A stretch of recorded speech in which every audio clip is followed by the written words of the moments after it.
세상에, 이런 채널이 있다는 걸 왜 이제서야 알게 된 걸까요? 안녕하세요. 저는 나이 40살의 이혼녀가 된 여자입니다. 정말 제 인생에 이런 일이 생길 거라고는 전혀 생각도 하지 못했고, 제가 이혼을 하게 될 거라고는 상상도 한 적이 없었습니다. 나이 40이 적다면 적고 많다면 많은 나이지 않겠어요? 지금 나이에도 충분히 좋은 사람 만나서 새 출발할 수 있을 거라 생각은 하지만 그럼에도 불구하고 참 씁쓸하네요. 제가 지금부터 풀어나갈 이야기는 조금 답답할 수도 혹은 일부분 시원할 수도 있는 이야기입니다. 저에게는 크나큰 상처이긴 했지만 모든 일이 다 지나간 뒤 다시 생각해보니 지금이라도 탈출하게 된 게 참으로 다행이지 않나 싶네요. 하늘이 저를 조금 더 빨리 도와주셨다면 더 좋았을 테지만요. 그러면 미뤄둔 이야기를 지금부터 꺼내보겠습니다. 저는 고등학교에 진학하면서부터 정신을 차리고 공부를 하게 된 케이스입니다. 대기업에 취직하겠다는 일념 하나로 17살 때부터 코피 쏟아가면서 공부를 했습니다. 고등학교 다니던 시절에 일찌감치 워드 자격증도 땄고요. 공부를 하는 틈틈이 한자 급수 시험도 보고 했습니다. 오로지 취업을 빨리 하겠다는 일념 하나로 만들어낸 결과물이었습니다. 부모님은 커서 뭐가 되려고 저렇게 악착같이 사냐고 했는데 그 결과물이 바로 대기업 입사였네요. 대학 다니던 시절에도 인턴십 참여에 불을 켜고 달려들었고 중간에 교환학생 프로그램도 선정되어 다녀왔습니다. 줄줄이 늘어놓는 이유는 제가 대기업 취직에 성공을 했고 능력도 인정받아 초특급 승진을 했기 때문입니다. 저와 남편이 만나게 된 자리도 회사였기 때문에 회사 이야기를 빼놓을 수가 없네요.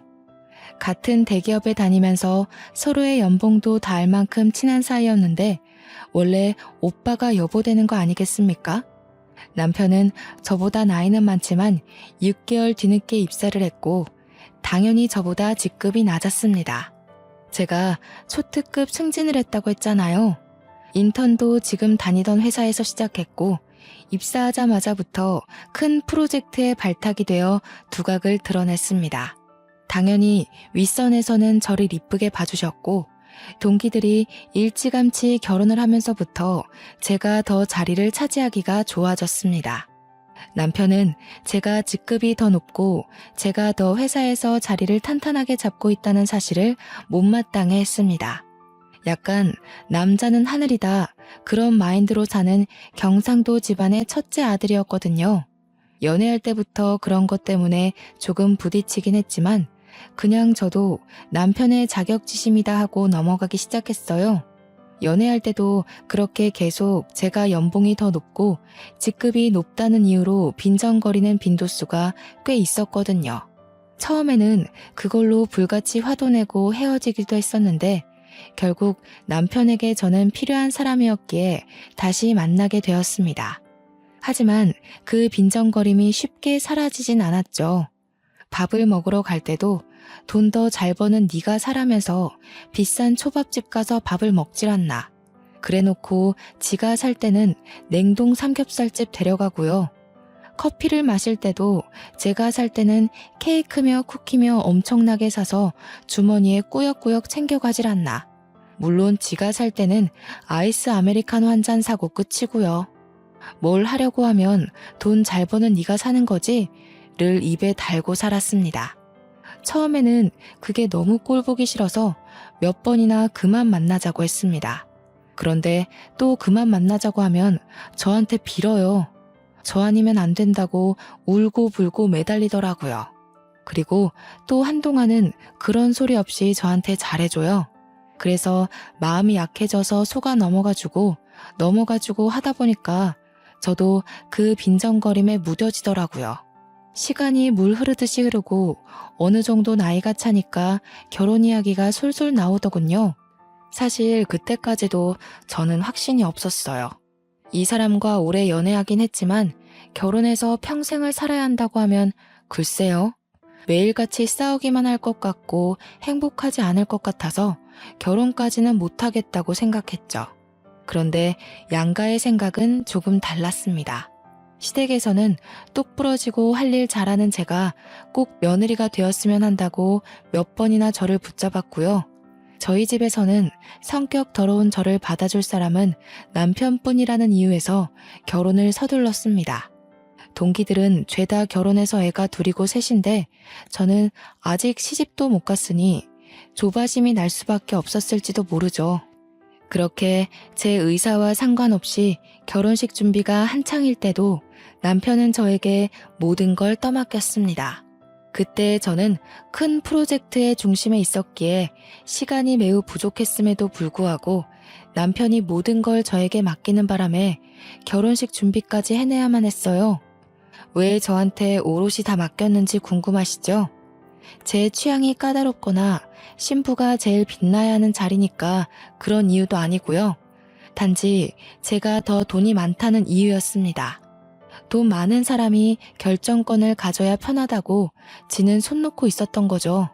저는 그런 남편을 전혀 이해할 수 없었고 속으로 정말 욕도 많이 했지만 좋게 생각하려고 노력했습니다. 이미 주위에도 결혼한다고 소문이 다 났고 제일 중요한 회사에서도 소문이 다 났기 때문에 이제 와서 무르기에 늦었다고 생각한 거죠. 저에게도 체면이라는 게 있으니까요. 결혼은 반반 결혼하자고 했더니 대출은 제 이름으로 받자고 하더군요. 이유는 당연히 제가 더 잘 벌기 때문이죠. 소식을 들은 친구들이 제가 아깝다면서 저를 뜯어말리기까지 했습니다. 딱 봐도 생긴 게 좀팽이 같고 속도 좁아 보이는데 그런 지옥구덩이에 가냐고 하면서요. 결혼을 한 친구들은 저에게 평생 비혼으로 커리어 지키면서 살 줄 알았다고 결국 너도 어쩔 수 없이 시집을 가는구나 하면서 안타까워했어요. 그 이야기를 듣자마자 경력 단절이 막 떠오르면서 파혼할까 싶기도 했습니다. 저도 매일 밤잠을 못 잘 정도로 엄청난 고민을 했어요. 근데 제가 이런 고민을 하는 게 티가 났는지 제 눈치를 보면서 저한테 엄청 헌신하는 척 하더라고요. 평소에도 제 기분이 나빠 보일 때 열심히 옆에서 비위를 맞춰주는 사람이긴 했거든요. 뭐 결혼 준비하면서 스트레스 받나 보지 싶었는지 뜬금없이 꽃다발을 선물로 주기도 하고 비싼 레스토랑에 데려가기도 하고요. 평소에는 선물하지 않던 비싼 브랜드의 목걸이도 선물을 해주더군요. 솔직히 그런 선물 받으니까 싫진 않았어요. 부모님 말씀대로 제 성격을 이만큼 받아줄 사람이 어디 또 있겠냐 싶기도 하면서 그냥 다들 이렇게 살겠지 하는 마음으로 결혼식까지 진행했습니다. 결혼식을 진행할 때부터 맡고 있던 프로젝트에 갑자기 스폰이 붙으면서 점점 규모가 커졌어요. 정말 신혼이라는 걸 까먹을 정도로 바빠서 회사에서 숙식을 해결해야 할 때도 있었습니다. 야근은 밥 먹듯이 하고 주위에서도 기대감이 엄청나게 컸습니다. 남편은 제가 집에 들어오지 않는 것에 대한 불만보다 제가 그 큰 프로젝트의 주축이라는 걸 더 고가워했어요. 이제 혼인신고도 했겠다. 저에 대한 자격지심을 숨기지 않고 드러냈습니다. 그게 불과 결혼한 지 3개월 만에 일어난 일이었습니다. 8개월간 이뤄진 큰 프로젝트는 엄청나게 상황한 채로 끝났습니다. 그래서 저는 성과급도 정말 상상할 수 없을 정도로 많이 받았고요. 승진 자리도 내정되었다는 소리를 들을 정도로 축하를 받았습니다. 당연히 임원급 사람들에게 들은 이야기였기에 제 승진에 토를 달 사람은 한 명도 없었습니다. 그런데 그 이야기가 남편의 부서까지 흘러들어갔고 직원들이 남편에게 축하한다고 했나 봐요. 성과급도 많이 받고 승진까지 따놓은 당상이라며 결혼하고 아주 잘 됐네. 이런 식의 칭찬이요. 자격지심이 강한 남편이 그 소리를 과연 곱게만 들었을까요? 그날 이후로 남편은 집에서든 회사에서든 저를 경쟁의 상대로 보는 건지 뭔지 저에게 아주 기분 나쁜 티를 팍팍 냈습니다. 예를 들면 회사 일에 미쳐서 집안일은 전혀 돌보지 않는다고 이야기를 하질 않나, 시댁에 전화 걸어서 제가 밥 한 끼 안 차려준다고 욕을 하질 않나 하면 시모가 저한테 전화해서는 진짜 결혼해서 밥 한 번 안 차린 게 맞냐고 물어보기까지 했어요. 아니, 회사 일이 바쁜데 어떻게 합니까? 저는 정말 제 명예를 위해서라면 어떤 일이든 해낼 수 있었거든요. 고등학교 입학할 때부터 목표에 두었던 대기업 입사였는데 당연히 밥 차릴 시간에 프로젝트 하나 더 따낼 생각을 해야 되지 않겠어요? 저는 남편에게도 솔직하게 이야기했어요. 나에게는 뚜렷한 목표가 있고 그걸 해내기 위해서는 밥 차리는 시간까지 모조리 회사에 쓰고 싶다고요. 남편은 대인배인 척 알겠다고 했지만 그걸 빌미로 시댁에 저를 욕하고 싶었던 거였겠죠. 저는 시댁에 제 욕을 했다는 것 자체를 이해하지 못했고 그걸로 남편과 저는 조금 싸우게 되었습니다. 한창 좋아야 할 신혼에 부부싸움이 잦으니 정말 지치더라고요. 결혼한 지 6개월도 안 돼서 이혼하는 부부도 있나 인터넷에 검색까지 해봤다니까요. 그렇게 서로 마주보고 밥도 안 먹고 지내기를 반복하다 남편이 저에게 이야기를 좀 하자고 하더군요. 그래서 못 이기는 척 화해를 해야겠다 싶었는데 남편은 저에게 아주 기가 막힌 이야기를 했습니다. 나 사업을 해볼까 하는데 어차피 대기업에 다녀도 당신보다 벌지도 못하니까 회사 때려쳐도 되지 않을까? 당신이 버는 돈이면 우리 둘 먹고 사는데 문제 없으니 더 늙기 전에 도전하고 싶어. 그게 무슨 귀신 씨나라 까먹는 소리야? 지금 우리가 대기업에 다니고 둘 다 맞벌이를 하니까 돈도 모으고 대출도 갚고 안정적인 거지. 당신이 여기서 그만두면 우리 당장 대출 갚는 것도 힘들어질 텐데 저는 남편을 뜯어 말려야만 했습니다. 객관적으로 보나 주관적으로 보나 남편은 그냥 남 밑에서 시키는 일이나 잘하고 사는 게 적성에 맞는 사람이거든요. 프로젝트에 투입되었다가 이리 끌려다니고 저리 끌려다녀서 잘린 것만 2번 봤는데 뭘 믿고 사업을 한다는 건지. 솔직히 사업을 한다 치면 저 같은 사람이 하는 게 더 어울리거든요. 제가 반대를 하고 나서자 남편이 또 뾰루퉁한 얼굴이 되길래 일단 구체적인 사업 계획이나 들어보자 했습니다. 이 사이트 보이지? 이게 중국에서 운영하는 사이트인데 도매 물건들을 파는 곳이야. 중국에서 싼 값에 물건을 사와다가 우리나라에서 파는 거지. 근데 처음부터 재고를 많이 가져올 필요도 없어. 도매면 보통 최소 수량이 100개, 1000개 이러지 않아? 근데 이 사이트는 10개만 사도 돼.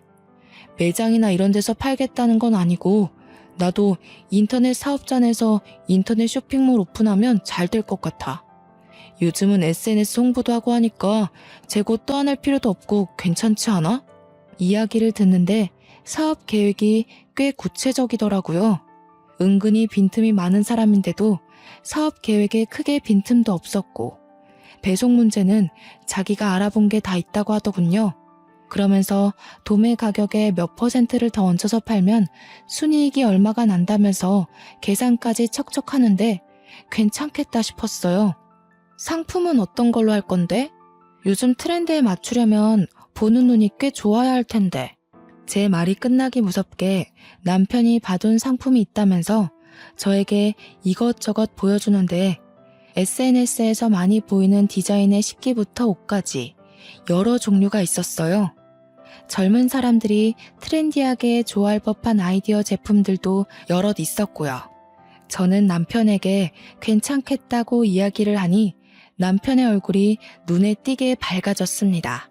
하지만 처음부터 올인해서 매달리는 것에는 반대를 했어요. 남편을 차근차근 설득하기 시작했습니다. 상품들이 전부 좋다. 가격도 좋고 국내 인터넷 쇼핑몰에서 판매했을 때 가격도 나쁘지 않은 것 같다. 하지만 처음부터 주문이 많이 들어올 거라는 생각은 들지 않으니 회사를 다니면서 차근차근 해보자. 이렇게 이야기를 하니 남편도 수긍을 하더라고요. 자기도 집 대출 갚고 생활비 생각하면 당장 회사를 그만두는 건 아니다 싶었는지 회사를 다니면서 사업자를 내서 해보겠다고 했습니다. 그렇게 남편에게 나름 용기를 북돋아주고는 저희도 화해를 했어요. 그동안 서로 서운하게 해서 미안하다. 나도 가정을 챙기겠다. 너도 자격지심 그만 부려라 하면서요. 간만에 두 다리 뻗고 잔 것 같네요. 그렇게 남편은 평일에는 회사 일을 보고 주말에는 상품을 떼와서 이리저리 촬영도 하고 인터넷 쇼핑몰을 오픈해서 물건을 올리기 시작했습니다. 처음에는 10개, 20개 사서 팔았던 제품이 점점 주문이 늘어나자 50개, 100개가 되었어요. 말 그대로 오픈한 지 두어 달 만에 대박이 나고 말았습니다.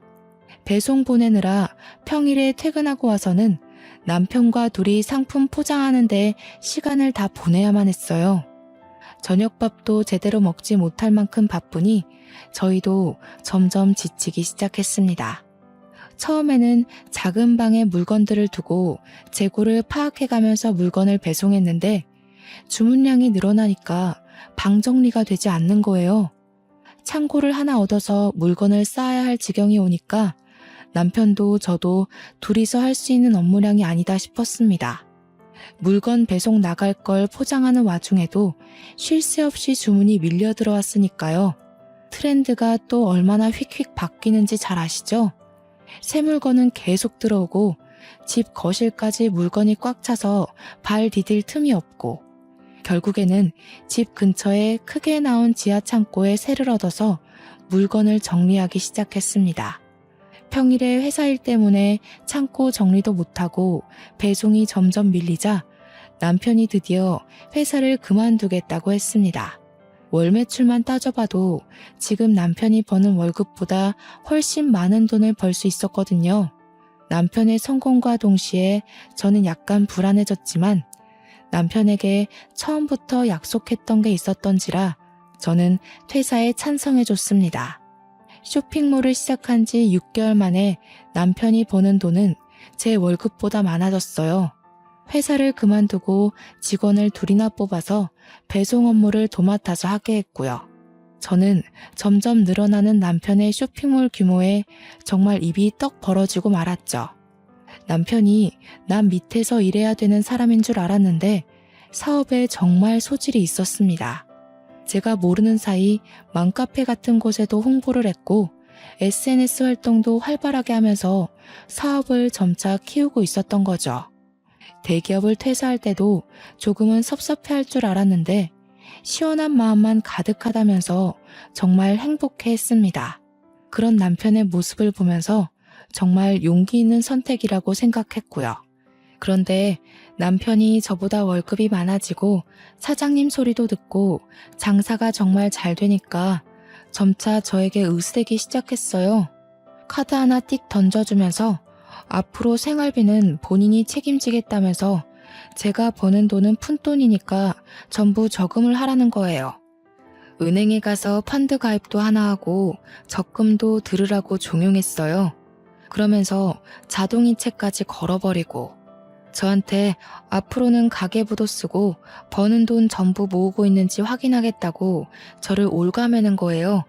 그 전까지는 제가 버는 돈이 더 많으니까 제가 옷을 사거나 가방을 사는 것에 뭐라고 한마디도 못하더니 월급이 역전되니까 저한테 그런 거 하나하나 허락받고 사라고 간섭을 하는 거죠. 하지만 저희도 대출금도 갚아야 하고 나중에 아이도 가질 계획이었으니까 돈을 모아야 한다고 생각은 했어요. 그래서 남편 말도 일리가 있다고 생각하고 돈을 모으기 시작했습니다. 본인이 받은 퇴직금은 투자를 하겠다며 주식에 다 쏟아부었습니다. 저는 그 돈으로 차라리 사업을 더 키워보라 했지만 지금도 충분히 버는데 더 키워봤자라며 제 말을 무시하더군요. 솔직히 저는 주식이 좀 무서웠거든요. 한 방에 돈을 다 잃어버릴 수도 있으니까요. 남편은 은근히 투자에 눈이 밝은 사람이었어요. 저를 은행에 데려가서 펀드 계좌를 만들게 했을 때는 손해가 날 수도 있다고 해서 겁먹었는데 남편이 골라준 종목마다 다 오르더군요. 남편의 퇴직금으로 쌓아올린 주식도 꽤 수익이 났다고 했어요. 제가 눈으로 직접 본 건 아니니까 진짜인지 아닌지는 모를 일이지만요. 그래도 똑부러지게 잘하니까 저도 점차 남편에게 의지하기 시작했습니다. 그러던 어느 날 남편이 직원 2명으로도 물건이 감당이 안 된다면서 직원을 더 늘리겠다고 하더군요. 원래 저와 일일이 상의하던 사람이었는데 장사가 잘 되고 주위에서도 사장님 사장님 하니까 이제는 일방적인 통보를 했어요.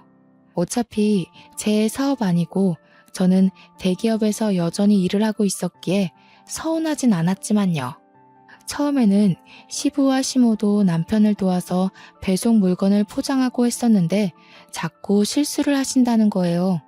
저는 그래도 시부모에게 용돈 줄 명분도 생기고 천천히 확인하면서 일하면 되지 않냐고 시부모랑 함께 하라고 했어요. 근데 남편이 저에게 버럭 화를 내더라고요. 우리 부모님한테 내가 용돈 주겠다는데 너 지금 그거 고가워서 우리 부모님 일 시키려고 하는 거냐고요. 저는 그런 뜻이 아니라고 이야기했죠. 어차피 퇴직하셔서 심심하실 텐데 아들 사업도 도와주고 같이 있는 시간을 늘리면 서로에게 좋지 않겠냐고 했는데도 남편은 제 말을 듣지 않았어요. 그저 시부모를 부려먹지 못해서 안달난 며느리처럼 저를 바라보았습니다. 억울했지만 어떻게 하겠어요. 자기 사업이고 자기가 알아서 하겠다면서 저를 완전히 배제시키는데요. 그러더니 새 직원을 뽑았다고 하더군요. 어린 여자애 하나와 군대 다녀온 남자애 하나였어요. 남자애는 물건 정리하고 재고 관리하고 배송 업무만 도와주러 오시는 아줌마 셋과 함께 포장 업무를 했고요. 여자애는 사무실에서 주문도 받고 문의글 같은 거 답변도 해주고 전화 상담도 하는 그런 업무를 도맡아 한다고 했어요. 남자 직원은 창고에 상주했고 남편이랑 여직원은 칸으로 나눠진 사무실에서 컴퓨터 업무를 본다고 했습니다. 포장 직원 아줌마들도 매일같이 와서 3-4시간씩 포장을 할 정도였으니 규모가 정말 커지긴 했죠. 저는 그 와중에 회사 업무를 봐야 하니까 일일이 신경을 쓰지 못하고 있었어요. 대기업이라는 게 그렇게 녹록지 않거든요. 제가 딴짓할 수 있는 시간을 전혀 주지 않았기에 저는 평일에 월차를 내지 않고서야 남편 사무실에 가볼 수가 없었죠. 그리고 남편은 제가 일단 남편 사업장에 가서 참견하는 행위 자체를 싫어했습니다. 직원들을 새로 뽑고 몇 개월이 지나서 제가 회식이라도 해야 되는 거 아니냐고 퇴근하고 들리겠다고 하니까 완전 반대를 하더군요.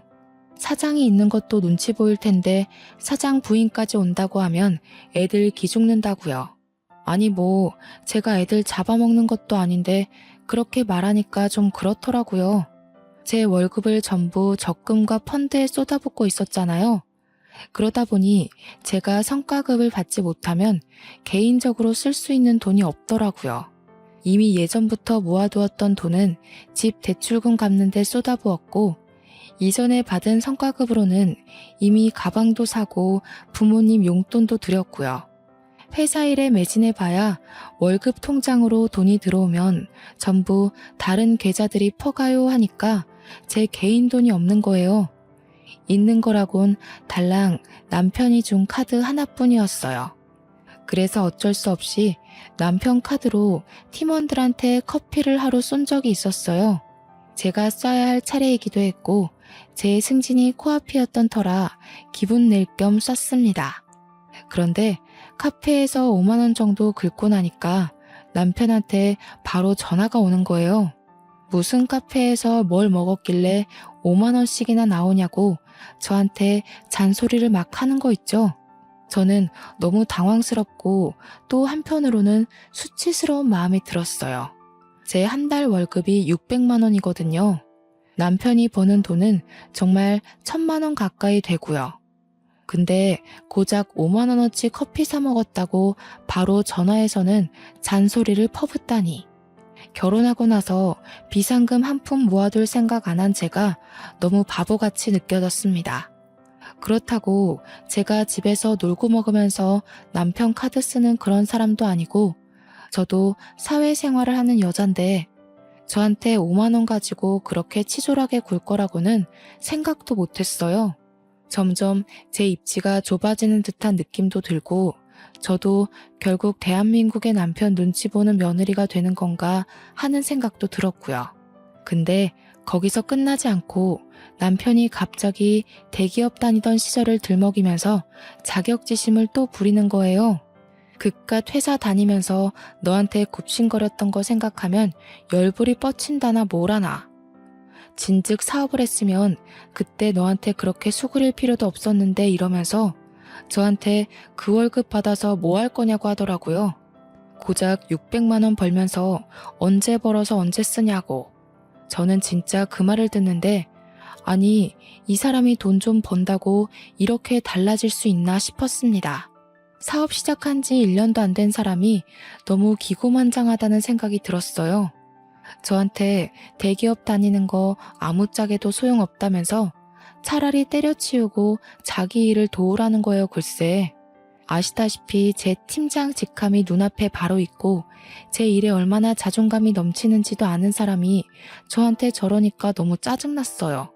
그래서 저도 지지 않고 말했죠.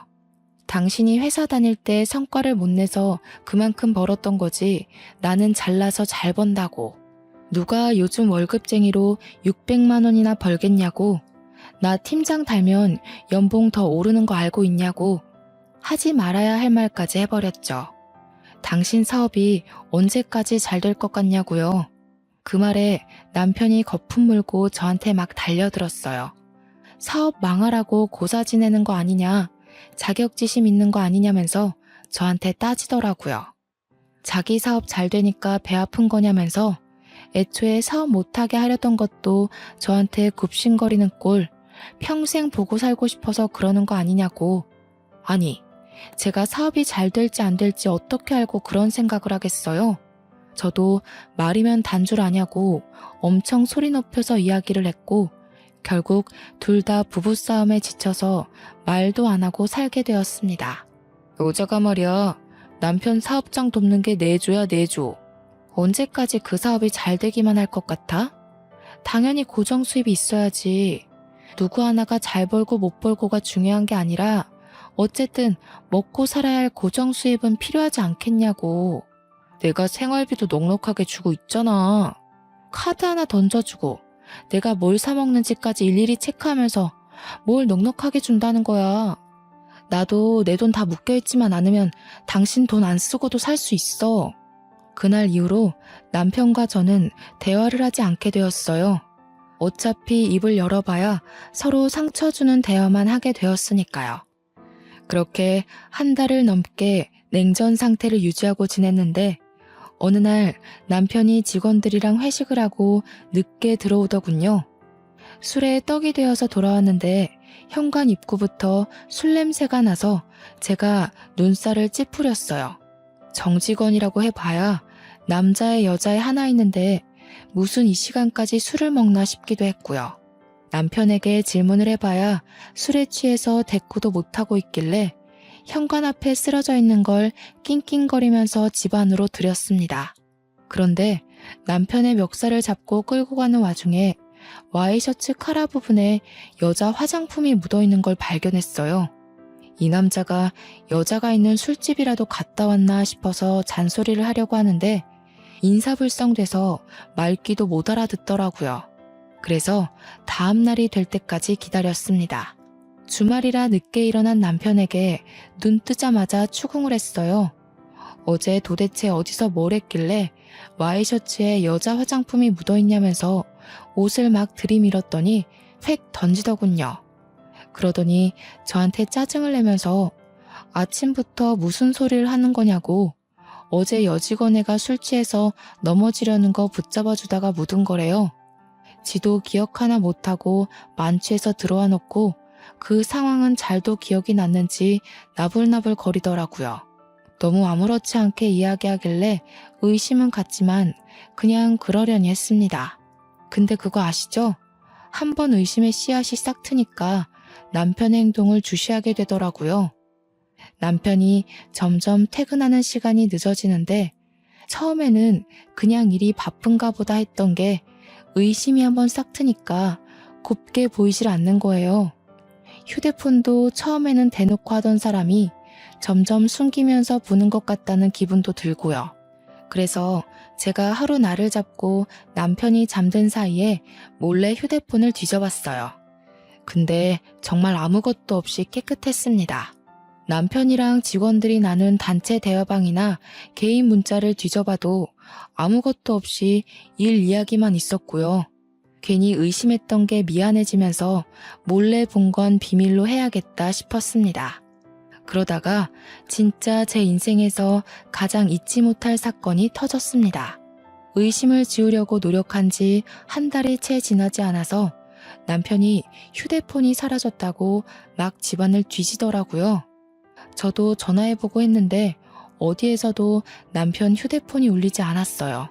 아무래도 차에 두고 온 것 같다는 소리를 하더라고요. 마트 갈 준비를 하고 있었거든요. 그래서 남편한테 차 키를 달라고 했습니다. 어차피 나 마트 가려고 했어. 당신 차 타고 갔다 오면서 휴대폰 있나 봐줄게. 그러다 남편이 의심 없이 차 키를 저에게 주더라고요. 그래서 남편 차를 찾아서 시동을 걸고 보니 음료 놓는 자리에 휴대폰이 꽂혀 있었습니다. 칠칠치 못하게 여기다가 두고서는 휴대폰을 그렇게나 찾았구나 싶어서 주머니에 넣고는 마트에 가려고 했는데 갑자기 진동 소리가 들리는 거예요. 제 휴대폰도 주머니에 있는 남편의 휴대폰도 조용한데 진동 소리가 계속 들렸어요. 뭔가 싶어서 소리가 나는 곳을 찾아보니까 차 글로브 박스 안에서 울리더라고요. 그래서 아무 생각 없이 글로브 박스를 열었더니 남편 휴대폰과 똑같은 기종의 똑같은 색인 휴대폰이 하나 더 있더라고요. 순간 등줄기에서부터 소름이 쫙 끼치면서 금기의 열매를 먹은 것 같은 기분이 들었습니다. 발신자를 확인하니 하트라고 되어 있었어요. 저는 덜덜 떨리는 손으로 전화를 받았습니다. 웬 여자가 여보세요? 하길래 제가 누구세요? 라고 반문을 했어요. 그러니까 여자가 누구세요? 하는 거예요. 그래서 제가 너 누구냐고 하니까 전화를 말없이 끊더라고요. 그래서 너무 어이가 없어서 남편에게 전화를 하려고 보니 제 주머니 속에 휴대폰이 있잖아요. 쎄한 느낌의 남편 것으로 추정되는 다른 휴대폰을 뒤져보려고 하니 비밀번호가 걸려 있더라고요. 이거 분명히 뭐 있다. 남편이 바람난 게 틀림없다 하는 생각이 들었습니다. 마트를 다녀와야 하니까 내비게이션을 딱 켰는데 거기서 또 소름이 돋더라고요. 최근 주소지 검색 목록이 생각나서 그걸 딱 눌렀는데 웬 오피스텔 주소가 엄청 찍혀 있는 거예요. 땡땡동 땡땡 오피스텔이라고 적혀 있는데 남편 사무실에서 10분 거리거든요. 저는 뭔가에 홀린 사람처럼 남편의 블랙박스를 뒤졌습니다. 블랙박스에 녹화된 목록을 하나하나 뒤져보는데 땡땡 오피스텔 앞에서 찍힌 녹화본이 있더군요. 숨죽여서 화면을 제 휴대폰으로 하나하나 녹화하기 시작했어요. 남편이랑 여자가 오피스텔로 들어가는 모습 전부를 날짜까지 정확하게 보이게 찍었습니다. 찍는 내내 손이 어찌나 떨리고 호흡이 가빠지는지 결혼할 때부터 할까 말까 떠밀리듯 결혼한 남편이었지만 바람을 핀다는 게 확실해지니 정말 깊은 배신감이 들었어요. 증거를 나름 수집해놓고 마트에 가서 정말 아무 생각 없이 장을 보고 집으로 돌아와 남편에게 주머니에 있던 휴대폰을 주었습니다. 그랬더니 남편이 차에 있었냐고 하더라고요. 차에 있었어. 근데 휴대폰이 하나 더 있더라? 하트한테 전화 왔는데 내가 받았어. 그러자 남편 얼굴이 갑자기 딱딱하게 굳으면서 아무 말도 못하더라고요. 이 인간 나한테 딱 걸렸다 하는 생각이 들었죠. 근데 갑자기 표정을 싹 바꾸더니 무슨 소리냐고 웬 하트? 이러는 거 아니겠어요? 얼마나 가증스럽던지. 정말 코웃음이 뻥 하고 나올 것 같았습니다. 저는 글로브 박스에서 발견한 휴대폰도 남편에게 던졌어요. 그러자 남편이 빼도 박도 못한 증거를 들킨 것처럼 휴대폰을 양손에 쥐고 아무 말도 못하더라고요. 그 여자 누구야? 당신 회사 여직원이야? 그래서 오피스텔에 살림 차렸어? 땡땡동 땡땡 오피스텔에. 당신이랑 여자랑 들어가는 거 다 찍혔더라.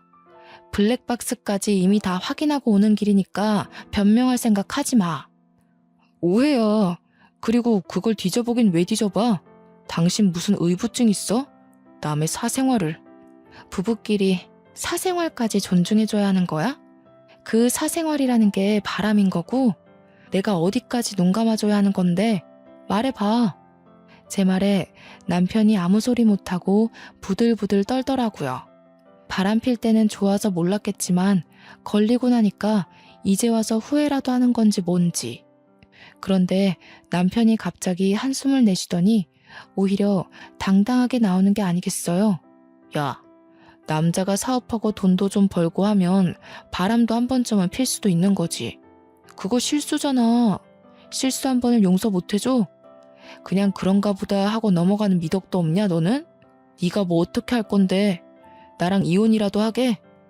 지금 그걸 변명이랍시고 입 밖으로 내뱉는 거야? 바람이 실수라고? 나도 실수해도 되는 거야?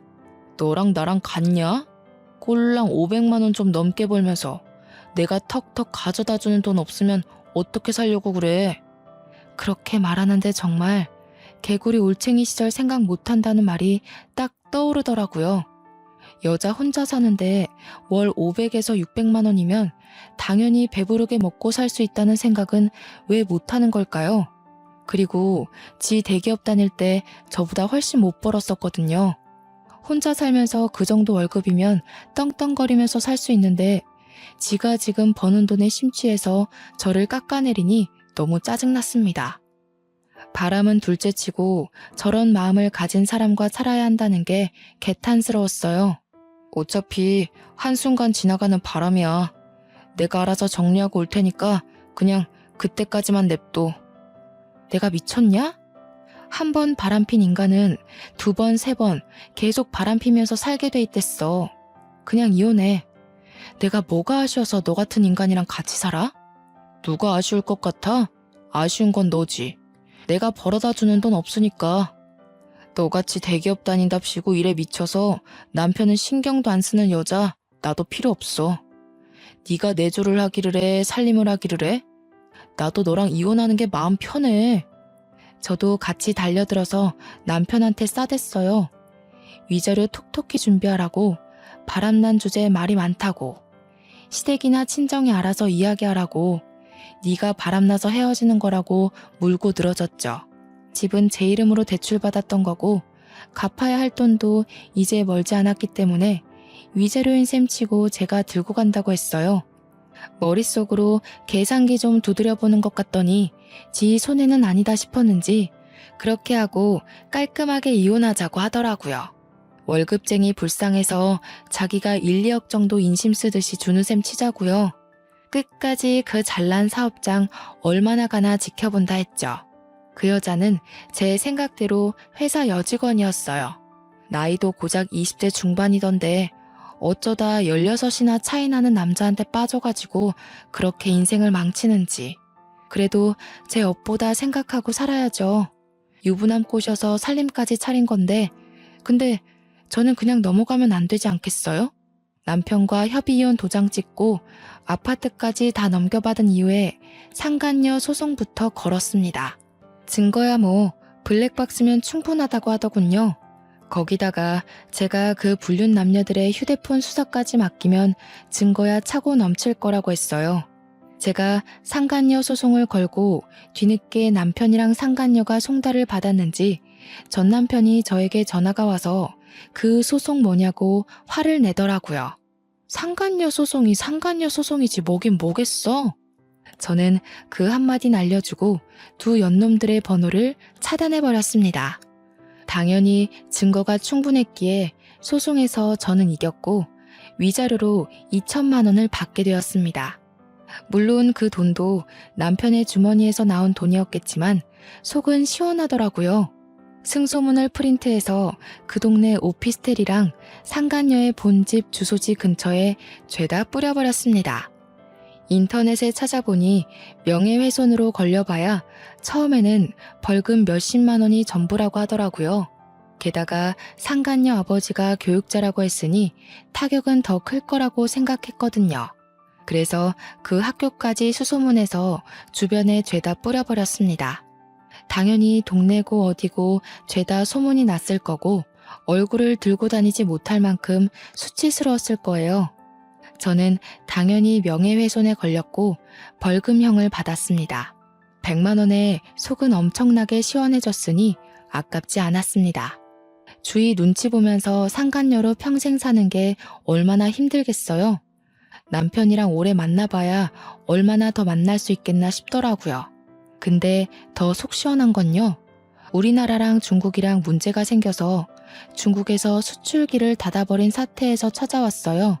수출길이 막히니 남편 사업장에도 당연히 차질이 생겼죠. 물건이 바로바로 들어와야 하는데 물건은 들어오지 않고 차일피일 배송 일자만 미루게 된 거예요. 주문이 들어왔으니 고객들은 돈을 다 냈는데 물건은 3주가 지나도 도착을 안 하니까 어떻게 됐겠어요? 한 번에 환불 요청 들어오고 일부 고객들은 사기 사이트라면서 소송 걸고 소송 걸린 것만 해도 몇십 건이라 일일이 대응하느라 변호사비로 돈 다 털리고 환불해주랴 털려 물건 없어서 장사는 안 되는데 직원들 월급까지 또 따박따박 줘야 하고 거기다가 배송 지연 보상까지 일일이 다 해줘야 한다더라고요. 인터넷에는 남편 쇼핑몰이 배송도 안 해주는 사기 쇼핑몰이라고 올라와서 회원들도 우수수 탈퇴하고 벌금 내고 소송 걸리고 전 남편은 거의 회생 불가 수준으로 쫄딱 망해버렸다고 하더라고요. 망하자마자 당연한 수순으로 상간녀도 잠수 탔다고 하대요. 하필이면 그 오피스텔도 상간녀 이름으로 얻었던 거라 그나마 보증금도 털려버리고요. 이 이야기를 어떻게 알았냐고요? 전 남편이 저한테 전화해서는 막 울면서 이야기를 다 해주더라고요. 차단해놨더니 다른 번호로 전화해서 한 번만 용서해달라고 울고 비는데 저보고 그동안 적금이랑 펀드 투자했던 거 많이 오르지 않았냐고 목돈 됐을 것 같다며 아파트 값도 많이 올랐던데 합치면 안 되겠냐요. 제가 미쳤나요? 그딴 새끼랑 다시 살게. 꺼져. 나도 10살 어린 파릇파릇한 연하남 만나서 행복하게 살 거니까. 너는 너대로 알아서 인생 잘 헤쳐가면서 사세요. 그러고 전화 끊고 바로 차단도 해버렸습니다. 그 이후에 연락이 왔는지 안 왔는지도 모르겠네요. 팀장 달고 새 명함 나오자마자 휴대폰 번호도 바꿔버렸거든요. 지가 생각해도 양심 없을 테니 전화는 안 했길 바랍니다.